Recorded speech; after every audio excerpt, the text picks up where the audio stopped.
Chères auditrices, chers auditeurs de la radio de Sans Voix. Aujourd'hui, on va vous parler de la situation des personnes à mobilité réduite. Cette situation qui ne cesse de se dégrader par rapport à leur quotidien. Ça reste un fardeau, premièrement pour la personne qui est victime et deuxièmement pour son entourage. Aujourd'hui, la radio des Sans Voix s'est rapprochée de la Fédération algérienne des personnes handicapées, avec sa présidente, Madame Atira Al-Mamri, qui va nous éclaircir la situation que vivent ces personnes en Algérie. On vous laisse écouter l'interview. Très bonne écoute.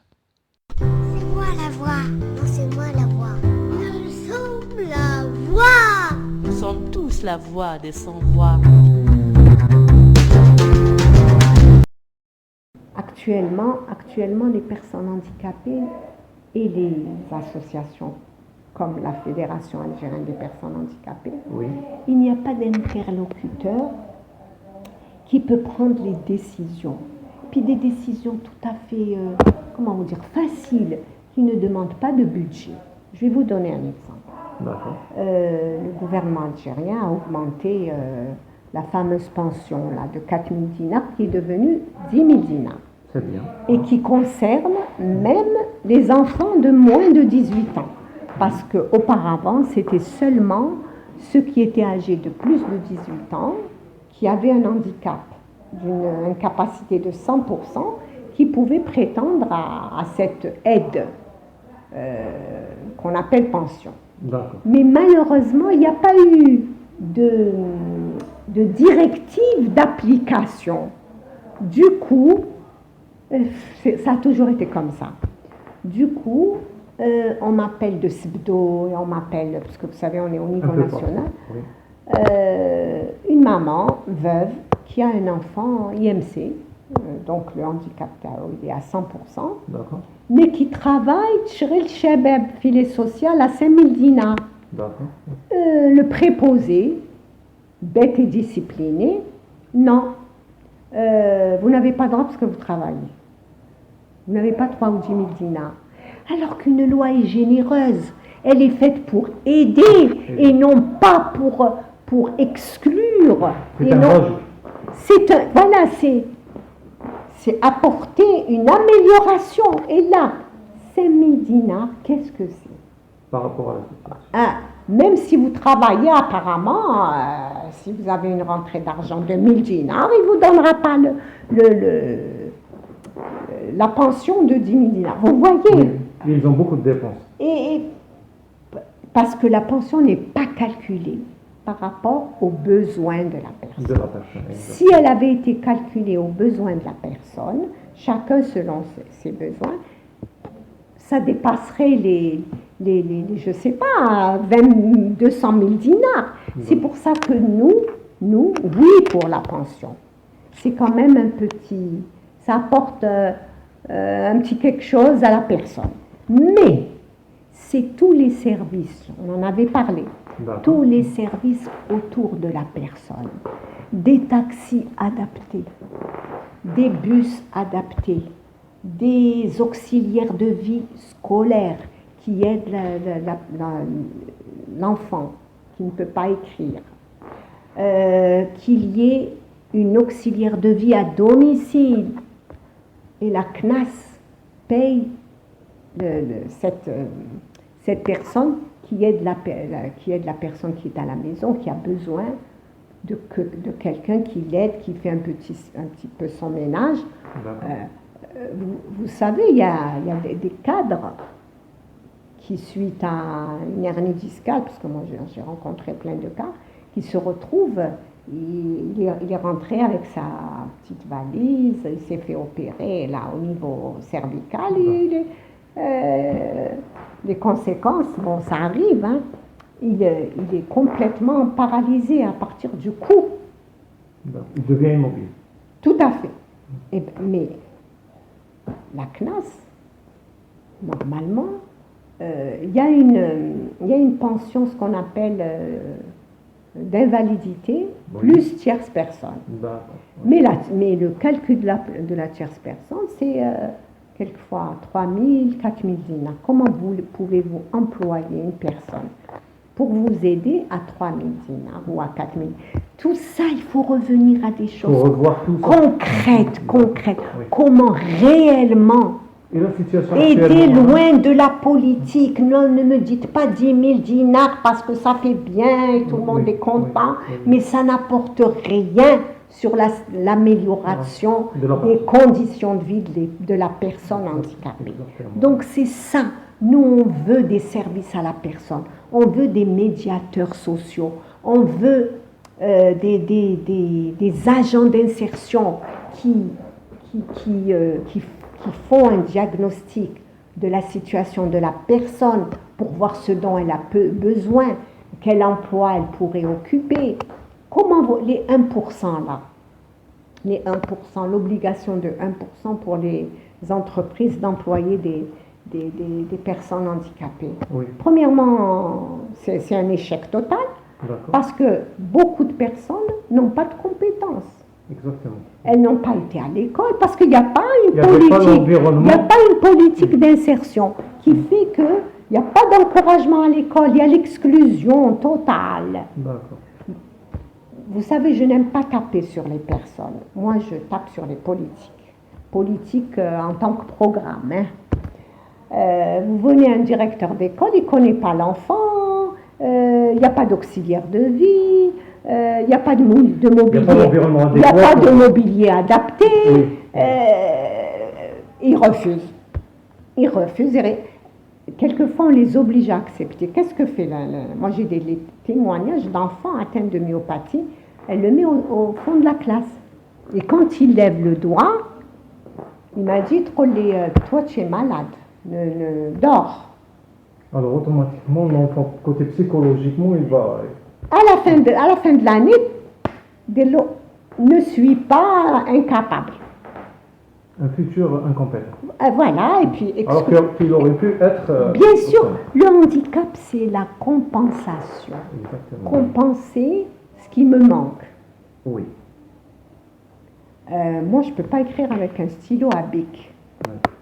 Si on ne m'avait pas dit, j'ai fait des essais, je peux écrire avec stylo à feutre. Parce qu'il demande moins d'efforts pour appuyer. C'est des petites choses. C'est des petits détails qui font la différence. Voilà. Excusez-moi.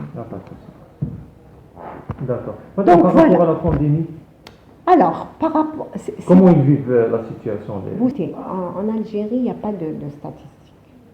Il n'y a pas de statistiques. Par rapport au ministère de... Non, il n'y a pas parce qu'il y avait une enquête qui devait démarrer en 2011. Il y avait même de l'argent qui avait été mis pour former des enquêteurs et tout. Et puis, on n'a jamais... on n'a jamais vu. Je me rappelle 11 millions de dinars. 11 millions de dinars. Oui. Pour le projet des personnes... Pour l'enquête. Pour l'enquête, d'accord. C'était un des ministres qui avait dit comment l'État met une grosse somme pour les personnes handicapées, mais à chaque fois, elles se plaignent de plein de choses. Donc, on aimerait bien faire une enquête pour rectifier. Là, il avait pris, peut-être que les dispositifs qu'on a mis en place ne répondaient pas à leurs besoins. Et peut-être que les besoins dans les contrées reculées ou dans les contrées du Sud diffèrent des besoins des personnes handicapées dans une ville comme Alger. Donc, il voulait que l'enquête sorte tous ces résultats. Je faisais partie du comité de pilotage de cette enquête en tant que société civile, mais jamais... Pour améliorer la situation bien sûr, au niveau du territoire national. Absolument.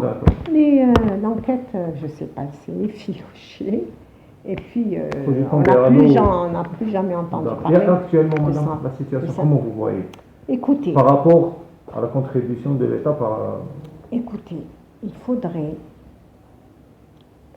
comment vous dire? Nous, l'Algérie a ratifié la Convention internationale relative aux droits des personnes handicapées. D'accord. Donc, cette convention considère les personnes handicapées comme des citoyens. D'accord. Et donc, cette convention promeut le droit de participer avec tous les autres citoyens à égalité de chance. Ce n'est pas des droits supplémentaires, mais un enfant handicapé, par rapport à un enfant valide, l'enfant valide, il a son cursus tout tracé. D'accord. L'enfant handicapé, il doit se battre pour avoir une place, pour avoir une école. En général, il est exclu très tôt parce qu'il n'a pas les moyens de suivre à égalité de chance. Donc, à ce moment-là, c'est considéré comme une discrimination. Si l'État ne met pas les moyens, ne donne pas les moyens à l'enfant handicapé pour avoir accès à l'éducation au même titre que tous les autres enfants. D'accord. Donc, ça doit faire partie du ministère de l'Éducation nationale. Ne mettez plus les enfants sous la tutelle de la solidarité. La solidarité, vous rentrez à 6 ans, vous sortez à 18 ans sans avoir rien appris, sans avoir rencontré d'autres enfants qui sont différents de vous, sans avoir les moyens il revient chez lui exclu, cloisonné chez lui. Donc, parce qu'il n'y a pas un souci à la solidarité, c'est de la solidarité. Ni plus ni moins. Il n'y a pas d'évaluation de l'enfant, est-ce qu'il a fait des progrès, il n'y a pas de professionnel. C'est le ministère de l'Éducation. Bien sûr, il y a des enfants qui ont de plus grosses difficultés que d'autres, qui doivent passer par un service spécialisé qui leur donne, il apprend à se connaître, lui donne les moyens d'écrire, etc. Ce que mais l'objectif, c'est d'arriver à l'insérer dans l'école ordinaire avec tous les autres enfants. Même les enfants autistes, qui ont quand même... Mais c'est une catégorie qui prend de l'ampleur. Prend de l'ampleur. Mais toutes ces situations de handicap ne sont pas des situations conjoncturelles. C'est des situations qui vont encore durer. Qui vont pas s'arrêter. Donc, dès maintenant, il faut organiser notre société par rapport à toutes nos différences. Donc, je disais par rapport à l'enfant autiste, moi j'ai vu une association au Liban. Il est toute la semaine dans le centre qui lui apprend à être autonome, à s'habiller, à se socialiser. Et puis, hop, il vient pour 1 heure ou 2 dans une classe ordinaire, petit à petit. Pour se familiariser. Ici, c'est fait de force. Tu prends l'enfant. C'est-à-dire que c'est les méthodes qui doivent changer. Tu prends l'enfant à l'école ordinaire. Il n'est pas socialisé. Il perturbe toute la classe. L'institutrice est toute seule face à 30 ou 25 enfants. Moi, à l'époque, j'en avais 55. Donc, elles se sentent heureuses. Hein? Oui. Maintenant. Et c'est pas vrai. Vous faites pas dans le détail quand vous avez 25 à 30 enfants. D'accord, oui. Ils ne vont pas absorber le savoir transmis par là. Et donc, non, vous ne faites pas attention à celui qui a un handicap. Et donc, vous presque... Alors que lui, il a un programme spécial ou bien beaucoup de temps par rapport Tout à fait. Donc, il faut qu'elle soit secondée. Oui. Et il faut qu'elle se dise, s'il y a un problème, je pourrais appeler. Épaulée par une autre personne. Voilà, une autre structure, une autre personne. Oui.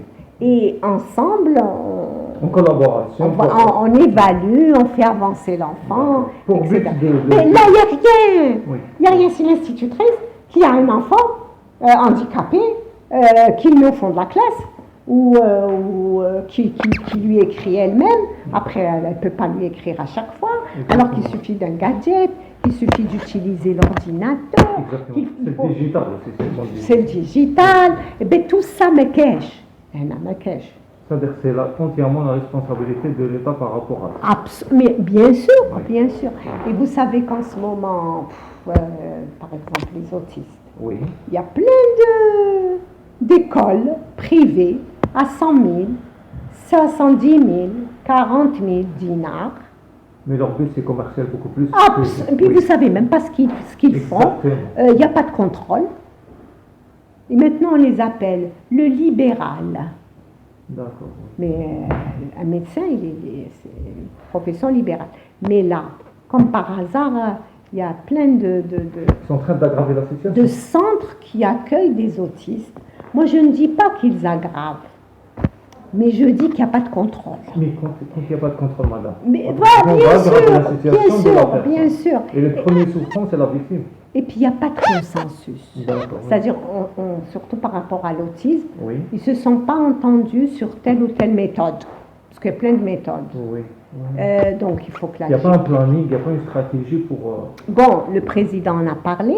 Oui. Il a dit il faut un plan autiste. D'accord. Il a nommé, après le gouvernement a nommé une commission qui s'est mise en place. Mais je trouve que la commission, au lieu de trouver des solutions concrètes sur le terrain, parce que ces enfants existent déjà et ils grandissent, Oui. une haute école de formation sur l'autisme, un centre de recherche. Qu'est-ce qu'on va rechercher? La recherche, elle est au niveau mondial. Vous prenez les recherches au niveau mondial et vous vous entendez sur une façon de prendre en charge les autistes. Qu'est-ce qu'on va inventer, nous? Le cas, il est là, les gens sont là, alors il faut commencer à travailler sur le terrain au lieu de chercher les structures, les bâtiments. Voilà, ça sera dans 20 ans, surtout qu'en ce moment, il y a une crise. C'est-à-dire se focalise beaucoup plus sur la forme que sur le contenu. Absolument. Alors que moi, j'ai reçu on a 33 associations de parents d'enfants autistes qui ont ouvert des centres. Ils ont ouvert des centres de leurs propres moyens. Oui. Il y a les parents qui participent. D'accord. Selon 3 000, 4 000 dinars, il faut qu'ils participent parce que je suis Oui. donc ils participent. Eux, ils se débrouillent avec des bienfaiteurs, mais quand même, nous, ils viennent vers nous. Pourquoi? Parce que nous, on a signé une convention avec la CNAS.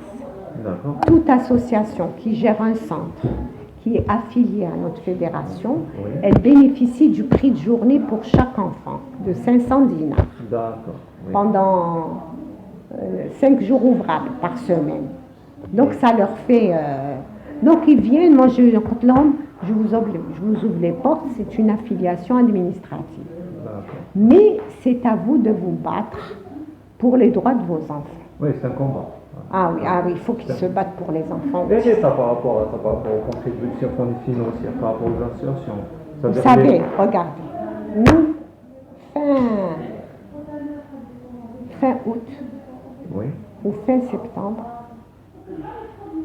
nous risquons de fermer. Déjà, beaucoup des gens qu'on a formés depuis 15 ans Oui. sont partis. On n'a plus les moyens de les payer. Quand nous vivions des projets, vous savez, quand vous écrivez 2 ou 3 projets, suite à un appel à projet d'une ONG internationale ou de l'Union européenne ou d'une ambassade, par exemple sur droit à la scolarité, on a beaucoup appris grâce au projet, on a acheté des tableaux adaptés, des stylos adaptés, ça vous permet. Oui. Et puis on s'est formé sur comment accompagner un élève en situation de handicap pour qu'il soit inséré. Ça, c'est pour ça ce que nous faisions. Puis 2018, ça s'est arrêté, des camps de vacances où le taux de la jante féminine dépassait absolument, parce que le garçon, il y a ses copains qui l'emmènent à la plage, tandis que la fille, depuis des années, les parents nous font confiance, ils envoient leur fille en chaise électrique. Quand il joue sans accompagnatrice, on dit une accompagnatrice. Par rapport à la saison estivale. Oui, on dit à la maman de venir si elle est libre. On dit aux copains du garçon, Oui. dis-moi le fi'aounou fi dar, Oui. celui C'est-à-dire l'entourage de la personne. qui est habitué, comme ça Oui. il est à l'aise. Et Exactement. puis ils peuvent visiter. Et cette année, vous avez un programme? Ben, cette année, non. Cette année, j'ai dit à ceux qui travaillent Oui. qu'on allait se rencontrer au même lieu, ou peut-être une vingtaine de personnes nous allons payer de notre poche Oui. pour avoir une semaine de vacances. Combien de personnes? 20 personnes? درك راني la liste 20. D'accord.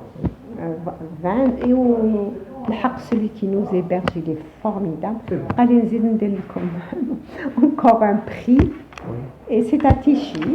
Abdel. Abdjaya, C'est donc bien, on oui. va aller une semaine quand même, et j'ai informé toutes celles qui ont plus ou moins les moyens pour Oui. après 20 ans, elles vont enfin payer de leur propre poche. Donc voilà, c'était toujours gratuit. Oui, oui. Parce que je disais, bon, moi, à partir du moment où nous, on peut ramener les fonds et tout, c'est pas... Oui, oui. C'est des caractères. Et la dernière fois, j'ai vu une association qui a mis un slogan en phare, Jardin d'essai. Ah, oui. Elle a fait une exposition, elle a mis ما كاش إعاقة كاين إرادة. Il n'y a pas d'handicap. Voilà. Non, je ne suis pas d'accord. Si vous n'avez pas les moyens, vous avez beau avoir la plus grosse volonté, vous n'avez trouvé pas un taxi pour venir, eh ben, votre volonté. En elle-même, ça ne suffit pas. Non, non, non. Ça, c'est le déclencheur, mais la suite. Mais voilà, ça dépend de notre personnalité à chacun. Exactement. Par contre, il faut que l'État mette les moyens. Minimum un environnement adéquat pour absolument, absolument. Oui. Parce que, qu'est-ce que ça veut dire? Ceux qui n'ont pas pu avoir un boulot, ça veut dire qu'ils n'ont pas de volonté. Pour ceux qui sont très handicapés, qui ont besoin de sortir, qui habitent au 12e étage, oui. Au premier étage, on a dû intervenir auprès de l'ADL.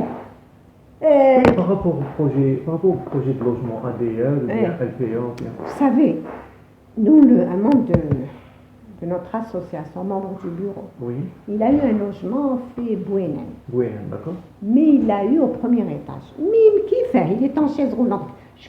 Il a un petit garçon, une petite fille, qu'est-ce que c'est que ça? Il a une voiture aménagée, il a passé son permis chez nous, on a une auto-école, mais il faut que tous les segments de la chaîne soient réglés. Soit réglés, reliés, l'un à l'autre. Oui. Et donc heureusement, j'ai fait une lettre, on m'a écouté, le ministère du Logement Hadet. Et il est allé voir le directeur de l'ADL grâce à la lettre du ministère. Et la dame qui l'a accueilli, elle a dit, ah, mais je ne savais pas que vous étiez en chaise roulante. Il a mis la carte et tout. Et elle lui a dit, vous savez, nous on donne à tous ceux... Moi, il faut faire une chose, mettre quelques renseignements. Oui. Êtes-vous en chaise roulante? Exactement. Pouvez-vous monter des escaliers? Oui. Il a au premier étage, il au deuxième étage. Et puis on règle le problème. Mais qui va prendre cette décision? Voilà. Moi, ça fait 30 ans, personne n'a pris de décision. On est dans toutes les commissions, accessibilité, solidarité, prévention. Aucune décision n'est prise. Ça reste dans les tiroirs, les propositions. Voilà. Donc il faudrait comment vous dire, un réveil miraculeux. Une révolution dans... Ah, une révolution. Non, on va dire une révolution dans le côté positif pour aider ces... Mais une révolution est toujours positive. Oui, bien sûr. Voilà. Oui. Mais une révolution dans le domaine du handicap. À la fin, on peut dire une chose seulement. Avec une seule décision politique, on pourrait voir un avenir meilleur pour les personnes à mobilité réduite en Algérie. De mon côté, je vous donne rendez-vous avec une autre thématique. Restez toujours branchés avec votre radio, la radio des sans voix.